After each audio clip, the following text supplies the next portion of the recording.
Yun, welcome back sa ating munting channel, Roberto Official TV. Isang mapagpalang araw po ng Martes sa inyong lahat. Saan man kayong parte o sulok ng mundo, magandang umaga, tanghali, hapon, gabi sa inyong lahat. At sa mga minamahal kong kababayan nandyan sa Pilipinas. Yung pag-usapan lang po natin to na nakita ko sa Inquirer.net tungkol sa isang vlogger ni Duterte na harap po sa kasong child abuse.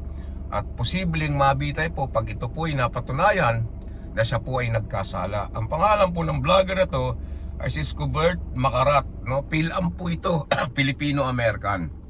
Kita nyo na? Bakit ganun nai-involve yung mga didilis sa pang-aabuso, sa pananaksak, sa mga kalokohan, no? Yung mga karumal-dumal na krimen. 'Di ba? Paano? Kasi yung tatay nila, idolo nila, napakagaspang ng ugali, palamura, palabanta, yun ang ina-adapt nila, di ba? So mga didilis, nakita na naman ninyo, another DDS vlogger na harap sa kasong death penalty, sa kasong child abuse na may kaparusahang death penalty, di ba? Kaya kayo mga DDS, mag-isip-isip na kayo. Napakasarap pong sumuporta sa tama, ipaglaban natin yung tama at huwag natin ikampihan ng mali, di ba? Mali na nga yung ginagawa ng kampo ng mga Duterte, isinusuportahan pa ninyo. Hindi po maganda yun, di ba? Kung sino ang kasalukuyang administrasyon, yun po ang suportahan natin at irespeto natin.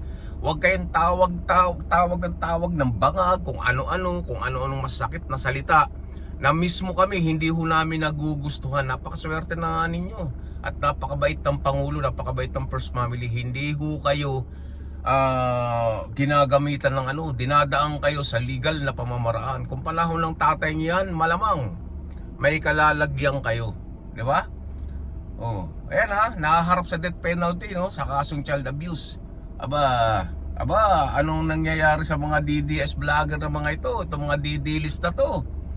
Matatakaw. Matatakaw sa mga Ayan, lang po tayo, short video lang po tayo, no? At hindi po tayo hindi natin pahabain tong video na to. Ayan, at maraming salamat po sa inyo. God bless po. Ito po muli si Roberto Official TV. Patuloy lang po tayong sumuporta sa ating mahal na Pangulo.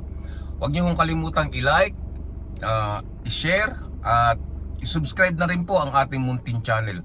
At huwag niyo pong kalimutan notification bell para ma-notify po kayo sa mga bagong video na ating i-upload. Ayan, hanggang sa muli, maraming salamat. God bless po sa inyong lahat.